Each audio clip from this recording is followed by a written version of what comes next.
Hello, my friends, hello, and welcome once again to Stately Fawn Manor, where today I'm going to be talking about sword and sorcery. Yes, sword and sorcery, which is one of my favorite things. Sword and sorcery is pretty much my favorite subgenre, and it is a subgenre of fantasy, more or less created by Robert E. Howard, the great Robert E. Howard, who created Conan the Barbarian and Bran MacMorn and so many other great characters.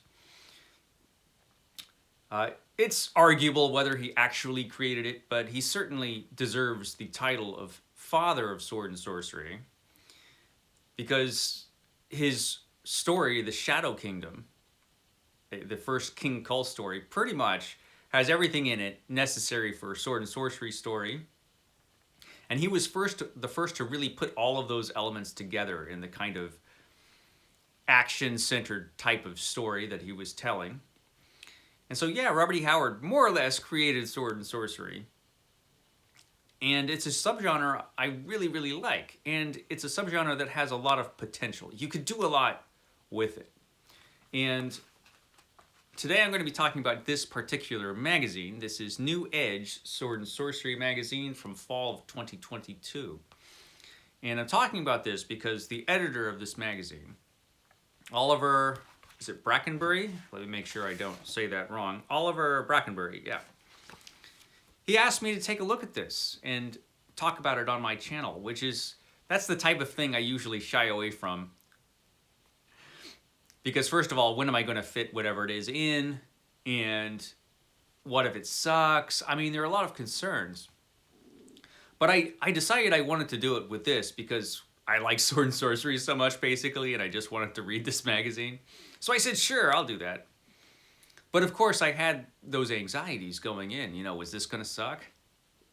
What was the quality of this going to be?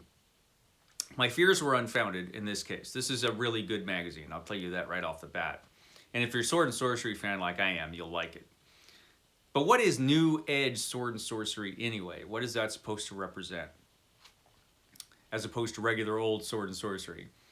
And it's kind of a modern, more inclusive type of sword and sorcery in that it will have a wider variety of the types of characters you'll find in the stories and in the cultural backgrounds of the stories, the worlds the stories are set in.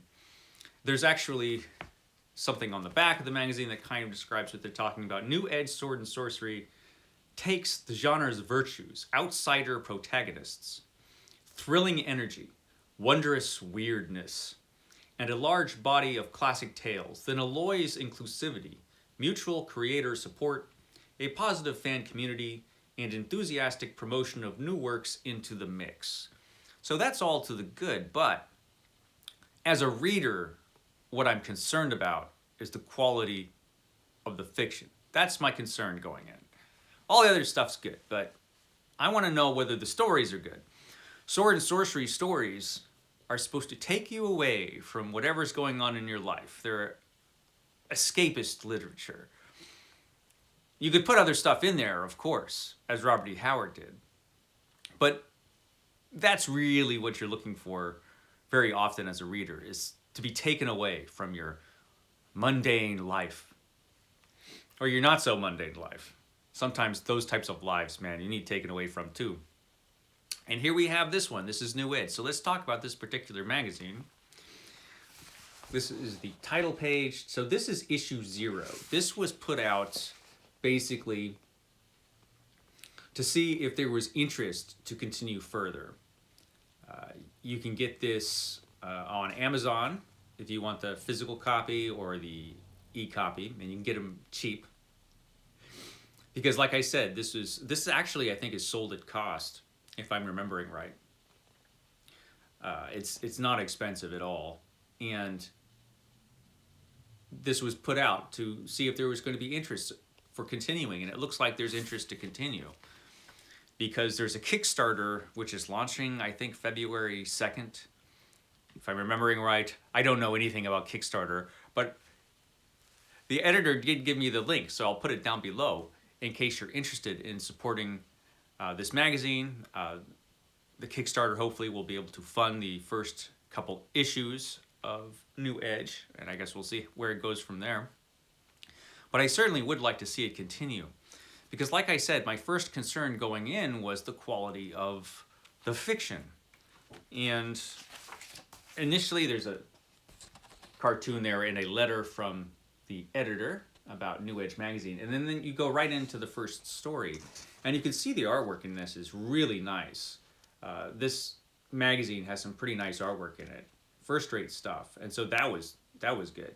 And this first story, I started reading this first story, The Curse of the Horsetail Banner, by Daryl R.A. Queeg?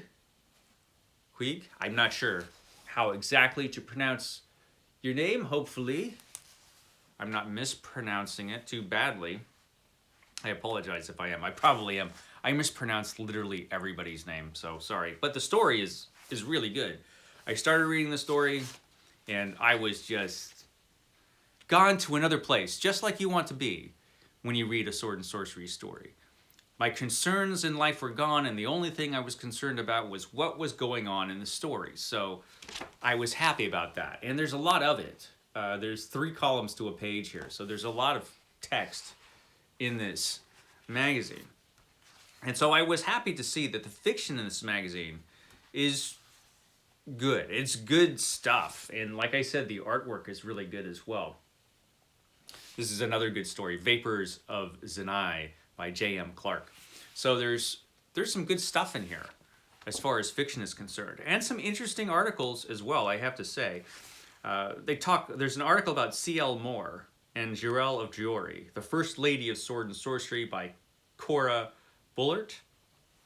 And I like C.L. Moore a lot, and it's interesting because that kind of points out one of the things about sword and sorcery is that it's got so much potential.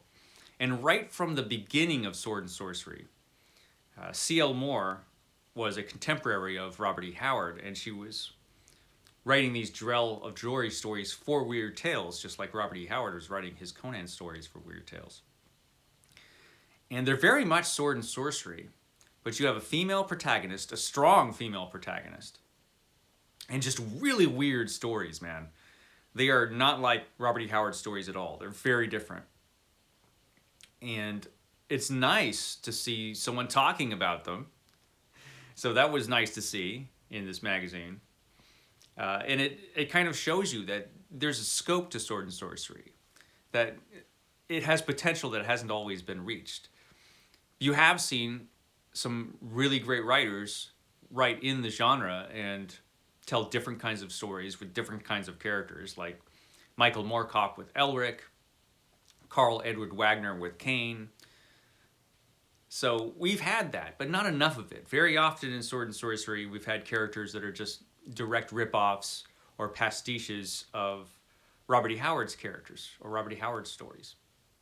They're going in a different direction with this. I should have also mentioned, of course, Fafhrd and the Grey Mouser by Fritz Leiber. That kind of stuff.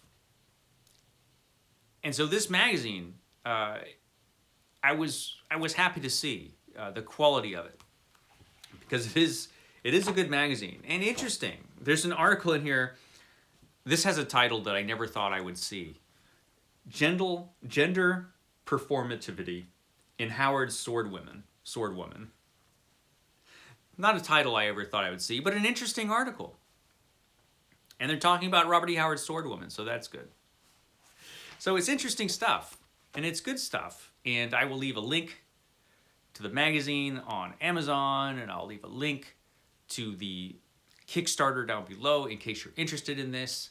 I guess that's all I have to say about this magazine for today, except that I'm really looking forward to future issues. Okay, guys, I will catch you next time.